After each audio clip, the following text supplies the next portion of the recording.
नमस्कार, देशोन्नतीमध्ये मी साक्षी आपलं स्वागत करते। बघूया प्रदेशच्या आजच्या टॉप 10 बातम्या। प्राडा नावाच्या विदेशी फॅशन ब्रँडने कोल्हापुरी चप्पलीचे हुबेहूब नक्कल करून ती स्वतःच्या नावाने बाजारात आणली आहे। या विरोधात युवराज संभाजीराजे छत्रपती यांनी आवाज उठवला आहे। प्राडा कंपनीने कोल्हापुरी चप्पलचा उगम, इतिहास, कोल्हापूर भागातील कारागिरांचा कौशल्यपूर्ण कला किंवा भारतीय सांस्कृतिक मूल्यांचा उल्लेखही केलेला नाही। ही गोष्ट केवळ डिझाइन कॉपी नाही, ही कोल्हापूरच्या समृद्ध वारशाची व शेकडो वर्षे हा वारसा जपणाऱ्या कारागिरांची फसवणूक आहे, असं संभाजीराजे छत्रपती यांनी म्हटलं आहे।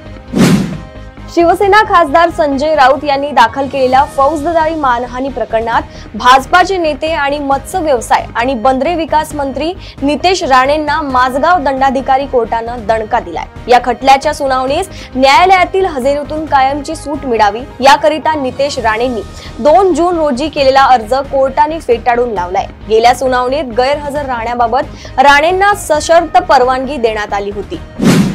राज्यातील शाळांमध्ये पहिली इयत्तेपासून हिंदी भाषेची सक्ती आणि त्रिभाषा सूत्राच्या अंमलबजावणीच्या विरोधात मनसे अध्यक्ष राज ठाकरे यांच्यासह शिवसेना उद्धव बाळासाहेब ठाकरे पक्षाचे प्रमुख उद्धव ठाकरे आक्रमक झाले आहे। या दोघांनी मोर्चाची घोषणा केली असून दोन्ही नेते एकत्रच मोर्चात सहभागी होतील, अशी घोषणा ठाकरेंच्या शिवसेनेचे खासदार संजय राऊत यांनी केली आहे।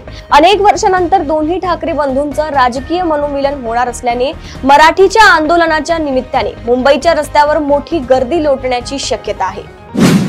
भाजपने मराठी हिंदी वादाचे राजकारण हाणून पाडण्याचा निर्धार केला असून बीजेपीच्या कोअर कमिटीच्या बैठकीत याबाबतची रणनीती ठरवण्यात आली आहे। मराठी हिंदीवरून सुरू असलेल्या राजकारणाला आता मराठी अभिजात भाषेचा मुद्दा पुढे करून शह देण्याचा प्रयत्न भाजपकडून केला जाईल। मराठी भाषेला अभिजात दर्जा देण्याचा निर्णय पंतप्रधान मोदी यांच्यामुळे झाला। ही गोष्ट भाजप लोकांपर्यंत पोहोचवणार आहे। मराठी भाषेला अभिजात दर्जा मिळाल्याने त्याचा मराठी भाषेच्या संवर्धनासाठी कसा फायदा होणार याचे महत्त्व भाजप लोकांमध्ये जाऊन सांगणार आहे। दरम्यान भाजपचा हा प्रयत्न हिंदी सक्तीवरून उभे राहत असलेल्या ठाकरे बंधूंच्या आंदोलनाला उत्तर देण्यासाठी पुरेसा ठरतो का, हे आगामी काळातच स्पष्ट होणार आहे। बीडच्या एका खासगी क्लासेसमध्ये अल्पवयीन विद्यार्थिनीचा विनयभंग झाल्याचा धक्कादायक प्रकार उघडकीस आलाय। या प्रकरणी बीड शहरातील नामांकित क्लासेसच्या 2 प्राध्यापिकांविरुद्ध शिवाजीनगर पोलीस ठाण्यात गुरुवारी रात्री बाल लैंगिक अत्याचार प्रतिबंध कायद्यानुसार गुन्हा नोंदविण्यात आलाय। या प्रकारामुळे बीडच्या शैक्षणिक क्षेत्रात खळबळ उडाली आहे।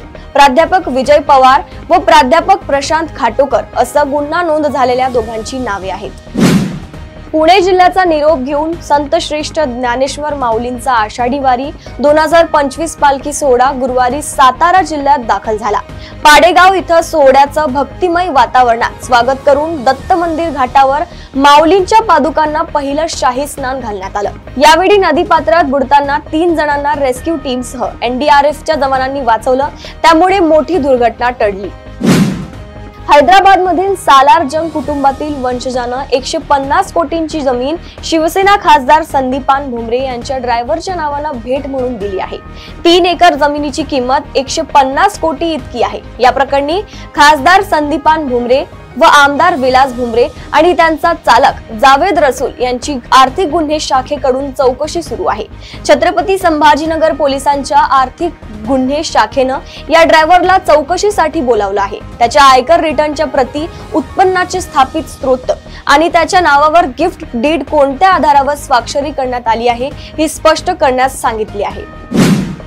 महाराष्ट्र राज्य माध्यमिक व उच्च माध्यमिक मंडळाने यंदा तब्बल 10 दिवस आधी निकाल जाहीर केले, त्यामुळे पालक आणि विद्यार्थ्यांनी समाधानही व्यक्त केले। पण 11वी प्रवेश प्रक्रियेत हा होणाऱ्या विलंबाने या आनंदावर विरजण फिरले आहे। 11वी ऑनलाईन प्रवेश प्रक्रिया पुन्हा एकदा तांत्रिक अडचणीत अडकली असून पहिली निवड यादी जाहीर होण्यास पुन्हा विलंब होत आहे। ही यादी शुक्रवारी जाहीर होणार होती, पण पुन्हा लांबणीवर पडली आहे। मुंबईतील खासगी बस चालकांनी त्यांच्या विविध मागण्यांसाठी बेमुदत संपावर जाण्याचा निर्णय घेतला आहे। दरम्यान 30 जून 2025 आधी आमच्या मागण्या मान्य झाल्यास 1 जुलै पासून अनिश्चित काळासाठी आंदोलन सुरू करण्याचा इशारा त्यांनी सरकारला दिलाय। महत्त्वाचे म्हणजे या संपामध्ये शालेय बस चालकही सहभागी होणार असल्याने पालकांना स्वतः त्यांच्या मुलांना शाळेत सोडवायला आणि शाळेतून घरी आणायला जावे लागण्याची शक्यता आहे। दरम्यान बस चालकांनी केलेल्या मागण्यांबाबत सरकार काय भूमिका घेणार याकडे सर्वांचे लक्ष लागले आहे। मराठा आरक्षण याचिकेवर जुलै महिन्याच्या दुसऱ्या आठवड्यात सुनावणी घेतली जाईल असे सर्वोच्च न्यायालयाने गुरुवारी सांगितले। याचिकेची तातडीने सुनावणी घ्यावी अशी मागणी न्यायमूर्ती के.व्ही. विश्वनाथन आणि एन. कोटेश्वर सिंह यांच्या खंडपीठापुढे करण्यात आली होती। या प्रकरणात वकिलांनी 11 जून रोजी मुंबई उच्च न्यायालयाने दिलेल्या आदेशाचा संदर्भ दिलाय। या प्रकरणात मुंबई उच्च न्यायालयाने अंतरिम दिलासा नाकारला असून या याचिकेवर त्या न्यायालयात सुनावणी सुरूच राहणार आहे। हा घटनाक्रम वकिलांनी सर्वोच्च न्यायालयाला कथन केलाय।